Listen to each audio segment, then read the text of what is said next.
Assalamualaikum dan salam sejahtera. Pada hari ini kumpulan kami akan membentangkan tentang unit 9 iaitu reka bentuk kurikulum di Malaysia.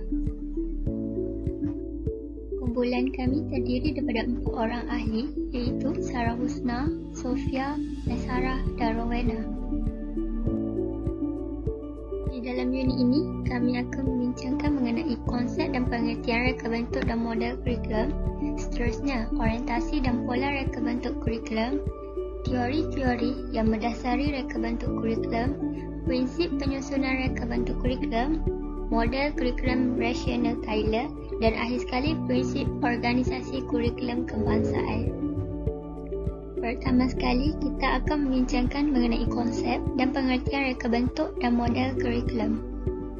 Menurut Taylor pada tahun 1949, reka bentuk kurikulum bermaksud satu alternatif prosedur dalam rangka menerapkan dan menilai sesuatu kurikulum itu. Seterusnya, model kurikulum pula ialah model rasional atau objektif Taylor yang dianggap sebagai model klasik dan banyak digunakan dalam perkembangan kurikulum. Menurut Taylor, terdapat 4 soalan asas apabila kita mereka bentuk suatu kurikulum itu. Yang pertama, what the educational purpose should the school seek to attain? Yang kedua, what educational aspirants can be provided that are likely to attain this purpose? Yang ketiga, how can these educational aspirants be effectively organized? Dan akhir sekali, how can we determine whether this purpose are being attained? Terdapat 3 model kurikulum yang perlu kita tahu, iaitu Hilda Taba, Zaiz dan Stenhouse. Menurut Hilda Taba pada tahun 1962, tokoh ini menekankan pemikiran induktif dalam pengajaran dan pembelajaran. Seterusnya, model ini juga menggunakan pendekatan Grasscroft, iaitu perancangan bahan-bahan itu mestilah dilakukan oleh guru-guru itu sendiri. Manakala logik ini ialah tujuan ditetapkan, cara diusahakan dan akhir sekali matlamat akan ditetapkan. Manakala menurut Stenhouse pada tahun 1975, model ini mengaplikasikan 3 prinsip, iaitu prinsip pemilihan kandungan, iaitu apa yang perlu dipelajari dan apa yang akan diajari. Prinsip yang kedua ialah prinsip pembentukan strategi pengajaran, iaitu bagaimana patut diajar dan dipelajari. Dan akhir sekali ialah prinsip susunan pengajaran. Menurut tokoh yang terakhir iaitu Zaiz pada tahun 1976, model ini menuntut sejumlah guru di dalam sekolah untuk mengorganisasikan dirinya dalam memperbaharui kurikulum. Staf pengajar bekerja dalam bentuk organisasi, bersekutu atau bekerja sendiri-sendiri.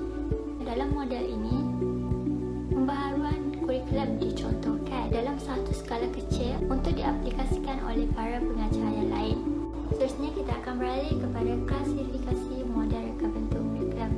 Terdapat 3 klasifikasi model reka bentuk kurikulum, iaitu model rasional atau objektif, yang kedua model berkitar, dan yang ketiga model dinamik atau berinteraksi. Untuk klasifikasi yang pertama iaitu model rasional atau objektif, iaitu oleh Taylor dan Tibar.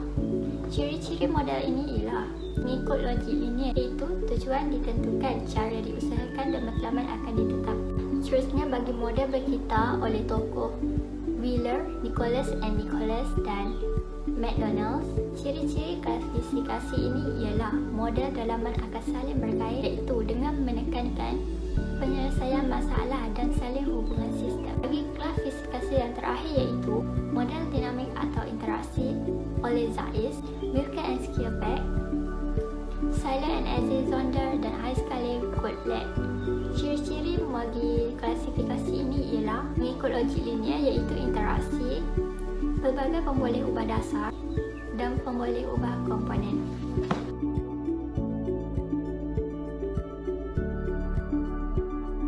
Seterusnya, kita akan beralih kepada prinsip organisasi kurikulum kebangsaan. Terdapat 3 prinsip operasi reka bentuk kurikulum kebangsaan, iaitu perancangan kurikulum, pelaksanaan kurikulum dan akhir sekali penilaian kurikulum. Dalam perancangan kurikulum haruslah ada falsafah pendidikan kebangsaan, menetapkan visi dan misi, yang ketiga menentukan matlamat dan objektif, dan akhir sekali mengorganisasikan kurikulum tersebut.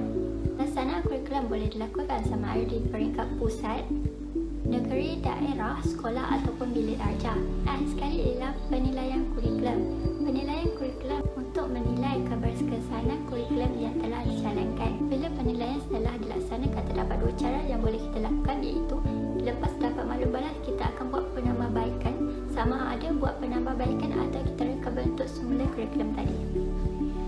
Sekali sebagai kesimpulannya, yang dapat kami rumuskan di sini ialah hasil kurikulum yang digubal dapat membentuk kualiti akhir pelajar, kualitas dapat membentuk kualiti akhir pelajar, kualiti kurikulum dan tanggapan masyarakat terhadap program dan institusi. Seterusnya, terdapat dua aliran kuat di dalam interpretasi dan amalan pengajaran dan pembelajaran yang mempengaruhi isi dan struktur kurikulum, iaitu objektivis dan konstruktivis.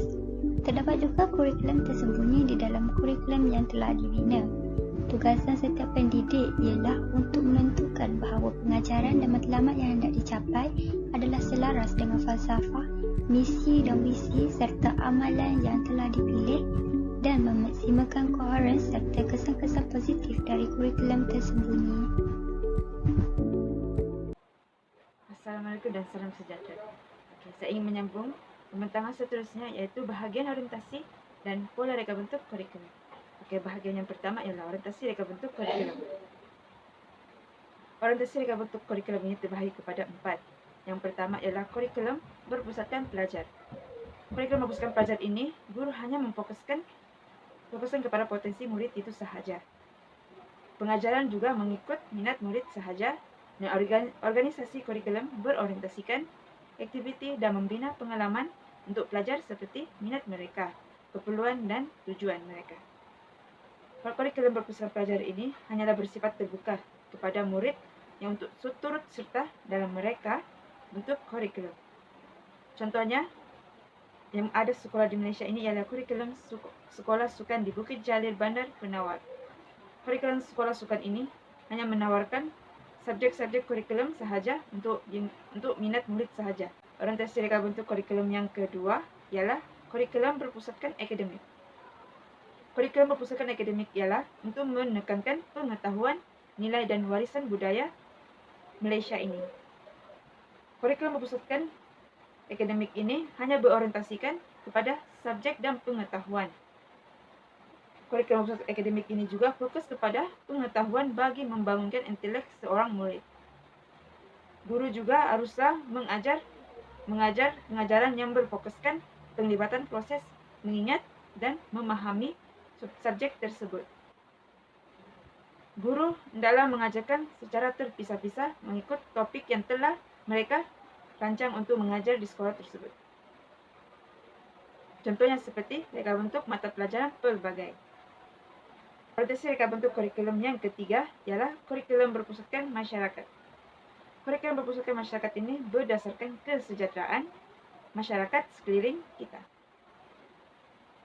Kurikulum ini juga berasaskan pemikiran bahawa manusia sebagai makhluk sosial yang perlu hidup bersama dan menjalani kehidupan yang ada kalanya mempunyai konflik. Isi kurikulum ini yang berbentuk masalah sosial dan persekitaran. Dengan itu, murid juga harus mempelajari kurikulum untuk mengenal pasti, memahami, menganalisis dan menyelesaikan masalah yang dihadapi dalam kehidupan. Orientasi reka bentuk kurikulum yang keempat, yang terakhir ialah kurikulum elektik. Kurikulum elektik ini merupakan gabungan keseluruhan kurikulum, iaitu reka bentuk kurikulum yang berorientasikan murid, akademik dan masyarakat. Contohnya, ilmu dan keterampilan yang diperlukan oleh murid dan juga masyarakat, potensi individu dan mengenani masalah. Bahagian seterusnya iaitu bahagian kedua, iaitu pola reka bentuk kurikulum. Pola reka bentuk kurikulum ini juga terbahagi kepada 4, iaitu kurikulum perancangan, kurikulum objektif, kurikulum sebagai proses dan kurikulum sebagai hasil ataupun outcome. Yang pertama, kurikulum sebagai perancangan. Kurikulum sebagai perancangan ini merupakan kurikulum yang telah dibentuk oleh Kementerian Pendidikan Malaysia.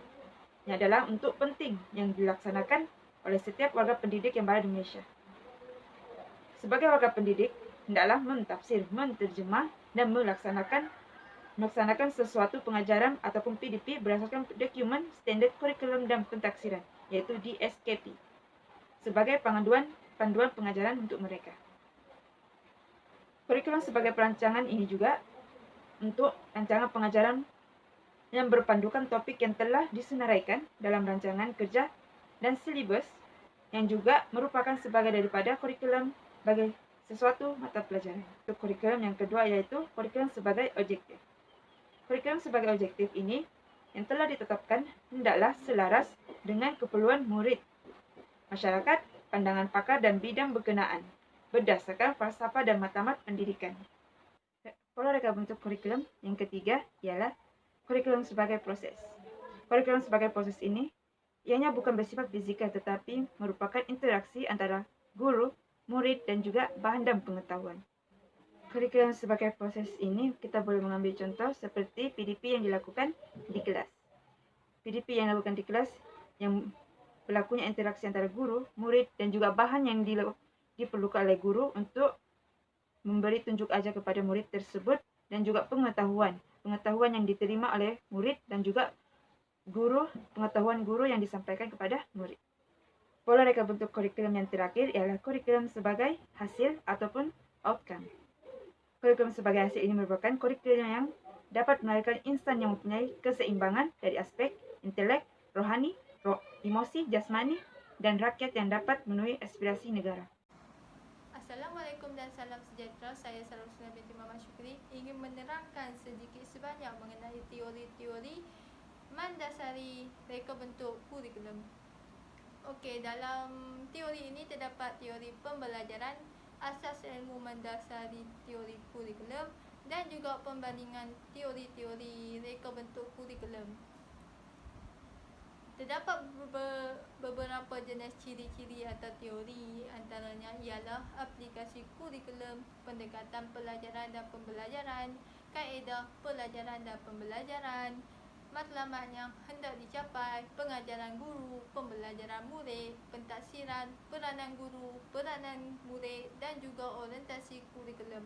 Okey, merujuk kepada jadual ini terdapat dua jenis perbandingan iaitu behaviorisme dan juga konstruktivisme.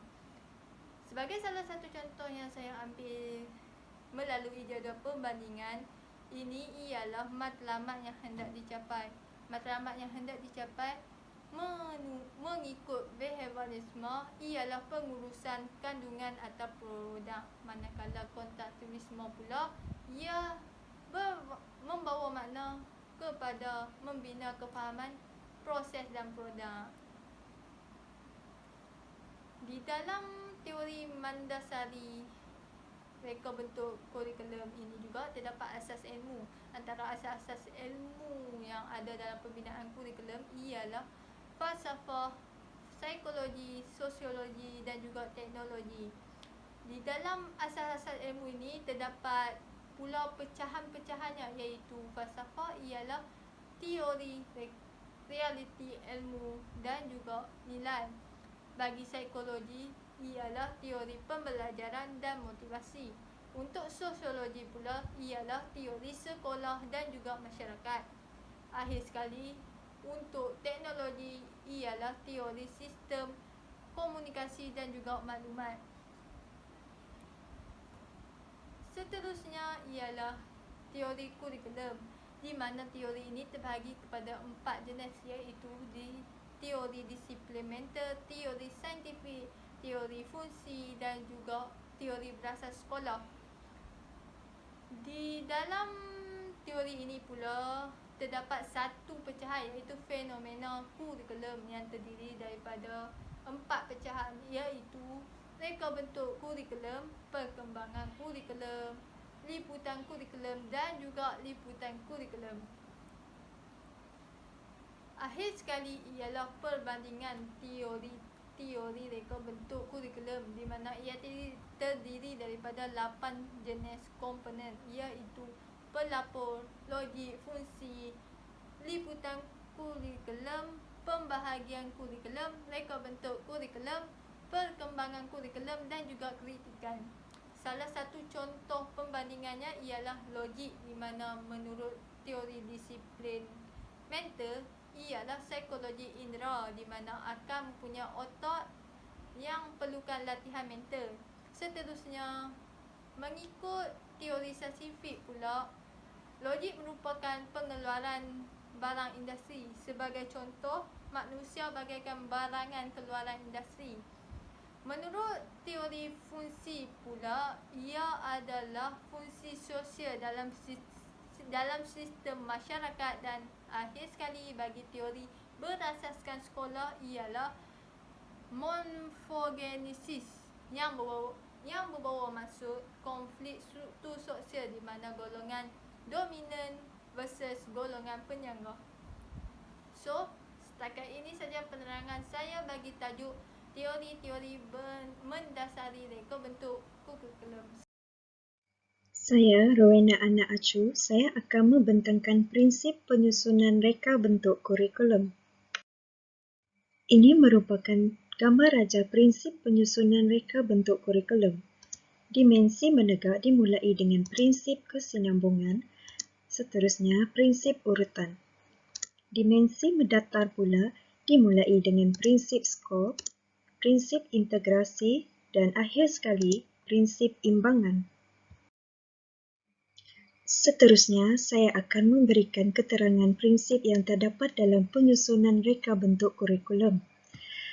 Prinsip kesinambungan, Principle of Continuity bermaksud pemeringkatan ilmu, kemahiran dan nilai yang perlu dikuasai oleh pelajar sejajar dengan pertumbuhan fizikal dan perkembangan mental seiring dengan peningkatan usia mereka. Ini juga bermaksud suatu kurikulum yang sempurna mempunyai kesinambungan yang lancar dengan dimulai peringkat paling asas dan seterusnya membolehkan pelajar mengaplikasikan untuk meneroka pada tahap yang lebih tinggi. Oleh itu, objektif atau kandungan yang penting hendaklah sentiasa diulang dan didedahkan secara berterusan dengan pelbagai kaedah dan cara bagi menentukan ia dipelajari dengan menyeluruh. Bagi prinsip urutan, Principle of Sequence bermaksud jumlah timbun tambah ilmu, kemahiran dan nilai yang dibina menerusi pembelajaran yang dilaksanakan merentas waktu. Bagi prinsip integrasi, Principle of Integration menetapkan agar pengalaman pembelajaran dihubung-kaitkan antara satu sama lain supaya pembelajaran lebih bermakna dan menyeluruh. Integrasi dikaitkan dengan elemen merentas kurikulum. Sebagai contoh, bahasa, ilmu, kemahiran, nilai, teknologi, inovasi, kreatif dan keusahawanan. Bagi prinsip skop berkaitan dengan keluasan dan kedalaman kandungan yang perlu dimuatkan dalam sesuatu kurikulum dan pengajaran. Keluasan dan kedalaman kandungan ini berkaitan dengan tahap pendidikan yang membolehkan setiap murid menguasai kandungan mengikut tahap-tahap pendidikan dan kognitif. Untuk prinsip imbangan kandungan merujuk kepada kadar agihan, kepadatan muatan dan kesesuaian kandungan dengan masa pembelajaran. Seterusnya, saya akan membincangkan tentang model kurikulum rasional oleh Tyler 1949. Terdapat 4 langkah ataupun persoalan. Yang pertama, langkah objektif. Persoalannya, apakah tujuan pendidikan yang hendak dicapai? Kandungan. Persoalan pada kandungan ialah apakah bentuk pengalaman pendidikan yang membolehkan tujuan pendidikan dicapai? Seterusnya, kaedah. Persoalan pada kaedah ialah bagaimanakah pengalaman pembelajaran dapat diolah secara yang berkesan? Akhir sekali, penilaian. Persoalan pada penilaian ialah bagaimanakah dapat dipastikan tujuan pendidikan telah dicapai? Seterusnya, saya akan membincangkan pengalaman pembelajaran. Untuk pengertian, pengalaman pembelajaran adalah interaksi antara murid-murid dan keadaan persekitaran mereka. Pengalaman pembelajaran boleh diberikan melalui keterlibatan, pendengaran, penglihatan, kombinasi pendengaran dan perbuatan. Pengalaman tersebut berbentuk konkret dan mudah difahami oleh murid dalam pembelajaran. Untuk ciri-ciri pengalaman pembelajaran, yang pertama, setiap pengalaman pelajar harus memuaskan pelajar. Dari segi kesinambungan, pengulangan menegak dari segi unsur-unsur penting kurikulum. Dari segi urutan pula, ia perlulah berkaitan dengan kesimpulan. Ia menekankan betapa pentingnya pembinaan pengalaman yang baru berasaskan pengalaman yang lalu dan mendalami perkara-perkara yang dikaji serta mempengaruhi setiap tahap pengalaman pembelajaran. Dari segi integrasi, perkembangan mendatar pengalaman kurikulum yang menyentuh untuk menolong murid supaya mendapat satu pandangan yang bersepadu secara unsur dan menentukan bahawa tingkah laku itu sejajar dengan perkara yang dikaji. Pengalaman pelajar harus sesuai dengan tujuan yang ingin dicapai. Setiap tujuan akan menentukan pengalaman pembelajaran. Setiap rancangan pengalaman pembelajaran sebaiknya mestilah melibatkan pelajar. Mungkin dalam satu pengalaman dapat mencapai tujuan yang berbeza. Untuk pelaksanaan pengalaman pembelajaran, guru bolehlah menentukan isi kandungan bagi mencapai tujuan kurikulum berdasarkan pengalaman pembelajaran yang telah dimiliki oleh pelajar. Seterusnya, guru juga boleh menyediakan bahan yang dipelajari disusun pada unit-unit yang dapat digambarkan. Urutan pembelajaran dapat memudahkan terhadap penilaian pembelajaran. Akhir sekali, penyusunan pengalaman pembelajaran adalah secara dimensi menegak dan dimensi mendatar.